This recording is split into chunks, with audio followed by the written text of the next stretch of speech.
శతమానం భవతి.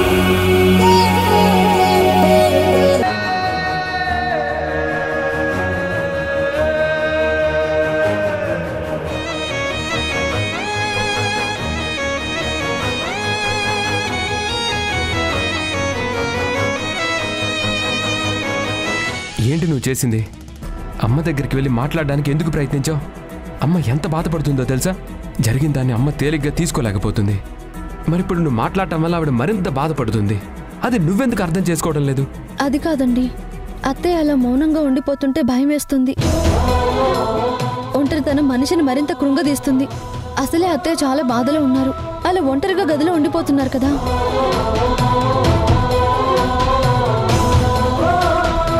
అత్తయ్య ఆ బాధను ఇంకొకరితో పంచుకుంటేనే గుండెల్లో బరువు తగ్గుతుందండి. ఎంత పెద్ద బాధ అయినా కాస్త ప్రశాంతతనిస్తుంది.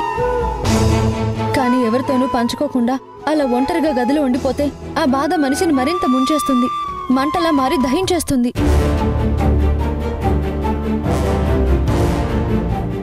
అది తట్టుకోలేకనే ఒప్పించడానికి నేను వెళ్ళాను. అంతేకాని అత్తయ్యని బాధ పెట్టాలని కాదు. చూడు బాను, నువ్వు అమ్మని బాధ పెడతావని నేను అనుకోవడం లేదు. కానీ అమ్మ బాధపడుతోంది. ముందు అదర్థం చేసుకోమని చెప్తున్నా. అమ్మ ఇప్పుడు నిన్ను కానీ బావను కానీ చూసే పరిస్థితిలో లేదు. మీరెదురు పడితే ఆవిడ కోపం మరింత పెరుగుతుంది. అందుకే ఈ పరిస్థితి సర్దుకునే వరకు కొంచెం జాగ్రత్తగా ఉండాలి కదా. అది నీకెందుకు అర్థం కావడం లేదు? అలా మాట్లాడతారేంటండి? మన ఇంట్లో ఉన్న మనిషి, ఈ ఇంటికి పెద్ద దిక్కు, అలా ఒంటరిగా బాధపడుతుంటే చూస్తూ ఎలా తట్టుకోమంటారు? ఆవిడ ఎప్పుడు తేరుకుంటారో అప్పుడే మాట్లాడమనంటే వదిలేయమని ఎలా అంటారు? ఎన్నాళ్ళైనా సరే ఆవిడకి ఆ బాధ అలాగే ఉంటుంది. నచ్చజెప్పే ప్రయత్నం చేయాలి కదా. మన వంతు ప్రయత్నం చేయకుండా ఆవిడని అలా వదిలేయడం కరెక్ట్ కాదు కదా. చూడు బాను, మనం ఒకటి అనుకున్నా అక్కడ ఇంకోటి జరిగింది. ఈ నిజం తెలియటం వల్ల అమ్మ అర్థం చేసుకుంటుందని నేను అనుకున్నాను. ఇంటికి మంచి చేయాలని నువ్వు నిర్ణయం తీసుకున్నావు. నేను అర్థం చేసుకున్నాను. అంతా అనుకున్నట్టే జరుగుతుంది అనుకున్నాను. అమ్మ కూడా ఈ విషయాన్ని అంతే పాజిటివ్గా తీసుకుంటుందని ఊహించాను. కానీ అలా జరగలేదు కదా.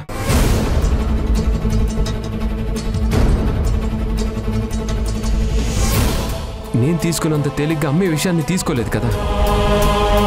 ఈ మాట తెలియగానే అమ్మ ఎంత కోపానికి గురైందో నువ్వు చూసావు కదా. ఆవిడ ఎంత బాధపడిందో నువ్వు విన్నావు కదా. మరి ఆ బాధ నుంచి తేరుకునే సమయం ఇవ్వాలి కదా. ఇన్నాళ్ళ ఈ బాధ ఒక రోజులోనో 2 రోజుల్లోనో తగ్గిపోదు. ఆవిడ కోలుకోవడానికి కొంత సమయం పడుతుంది. ఆ సమయం మనం ఇవ్వాలి కదా. అలా ఇవ్వకుండా ప్రతిసారి నువ్వు కానీ బావ కానీ వెళ్ళి మాట్లాడితే ఆవిడ బాధ మరింత పెరుగుతుంది కదా. అది మీరెందుకు అర్థం చేసుకోవడం లేదు? అవును భాను, నువ్వు చేస్తున్నది కరెక్ట్ కాదు. నీకు మీ అన్నయ్య గురించి ఆలోచన ఉండొచ్చు. మీ అన్నయ్యని ఆంటీ క్షమించేయాలని నీ మనసులో ఉండొచ్చు. కానీ ఈ తొందర పనికిరాదు. ఆంటీ కోల్పోయింది తన కొడుకుని. ఒక తల్లికి అది ఎంత పెద్ద బాధో నీకు అర్థమవుతుందా? ఆవిడ ప్లేస్లో ఉండి ఆలోచించు. ఆంటీ పరిస్థితి ఏంటో నీకే అర్థమవుతుంది. ఆవిడ బాధపడ్డారని ఎవరూ తప్పుపట్టలేదు. నువ్వు వెళ్ళి మాట్లాడటం వల్ల ఆవిడ బాధ మరింత పెరుగుతుంది. నువ్వు కన్విన్స్ చేసే ప్రయత్నం చేస్తున్నానని నువ్వు అనుకుంటున్నావు.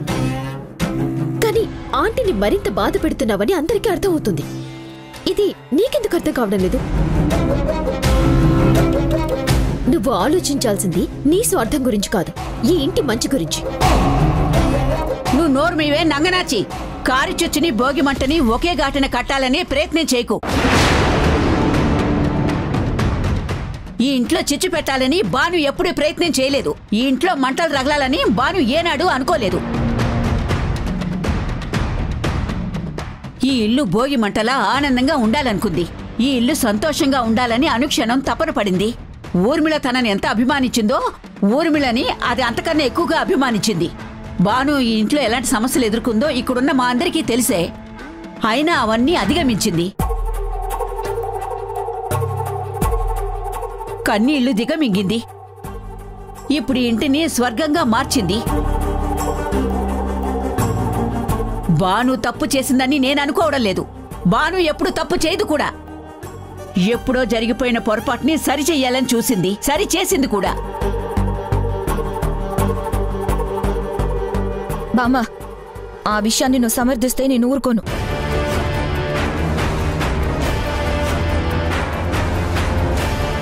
అది పొరపాటు కాదు, కావాలని చేసింది. పొరపాటుగా అనుకోవడానికి చిత్రీకరించాలని చూస్తున్నారు. ఇప్పుడేమో సానుభూతి పొందాలని చూస్తున్నారు. నోరు ముయ్యవే. కుట్రలు కుతంత్రాలు పన్నడానికి అప్పుడు వాళ్ళ వయసు 25 ఏళ్లు కాదు, పట్టుమని 10 ఏళ్లు కూడా లేవే. చిన్నపిల్లల మధ్య స్నేహాలు ఉంటాయి తప్ప కుట్రలు కుతంత్రాలు ఉండవు. పంతాలు పట్టింపులు ఉండవే.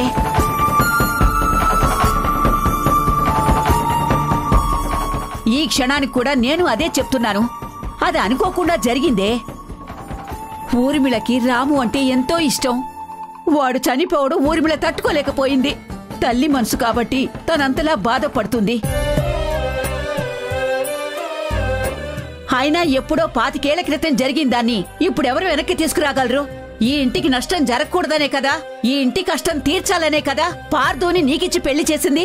పార్దో నిన్ను బాగానే చూసుకుంటున్నాడు కదా. ఇంత గొప్ప అల్లుడొచ్చాడని మీ అమ్మ మురిసిపోయింది. మరి నిన్నటి వరకు బాను పార్దు ఇద్దరు మంచివాళ్లు నిజం తెలియగానే చెడ్డవాళ్ళు అయిపోయారా?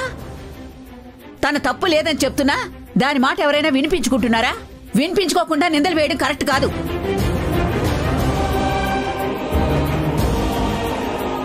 పొరపాటు చేయని మనిషి ఉండడు, కానీ ఆ పొరపాటుని సరిదిద్దుకున్న వాళ్లే మానవత్వం ఉన్న మనుషులవుతారు. భగవంతుడు కూడా మానవ రూపంలో కొన్ని పొరపాట్లు చేశాడు. సీతని నిప్పుల్లో దూకమన్నంత మాత్రాన రాముడు తప్పు చేశాడని కాదు. సీతను అనుమానించడం అవమానించడం కాదు. అసలు నిజాన్ని లోకానికి చాటి చెప్పాలని చూశాడే తప్ప ఆడది నిప్పుల్లో దూకినా సరే నిప్పులా బయటపడుతుందని సభ్య సమాజానికి ఒక సందేశాన్ని ఇవ్వడం కోసం.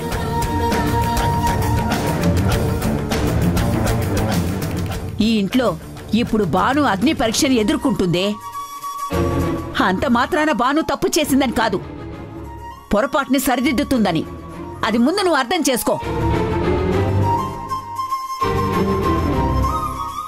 చూడు నీలిమా, బానుని తప్పు పట్టే స్థాయి నీకు లేదు.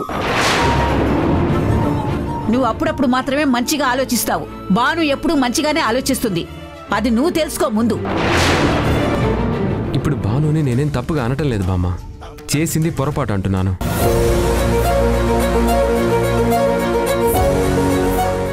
అమ్మ బాధలో ఉండగా అమ్మకి ఎదురు పడకూడదు అంటున్నాను. అమ్మ కొంచెం కోలుకున్నాక అన్ని విషయాలు సర్ది చెప్తాను. అంతవరకు వాళ్ళని చూడ్డానికి అమ్మ ఇష్టపడట్లేదు కదా. అలాంటప్పుడు అమ్మ దగ్గరికి పదే పదే బాను వెళ్ళడం ఆవిడ బాధ మరింత పెరుగుతుంది కదా. బానుని అది మాత్రమే అర్థం చేసుకోమని చెప్తున్నాను. నాకు బాగా అర్థమైందండి. అత్తయ్య నా మొహం చూడ్డానికి కూడా ఇష్టపడడం లేదు కదా. నా నీడని కూడా భరించలేకపోతున్నారు కదా. మరి ఇంట్లో ఉంటూ అత్తయ్య బాధపడుతూ ఉంటే నేను చూస్తూ ఉండలేను. ఆవిడ్ని సాధారణ స్థితికి తీసుకురావడానికి ఇలా ఏదో ఒక ప్రయత్నం చేస్తూనే ఉంటాను. అలా నేను ప్రయత్నం చేస్తూ ఉంటే ఆవిడ బాధపడతారని మీరంతా బాధపడుతున్నారు కదా. దీనికి ఒక్కటే పరిష్కారం, నేను ఇంటి నుంచి వెళ్ళిపోవడం.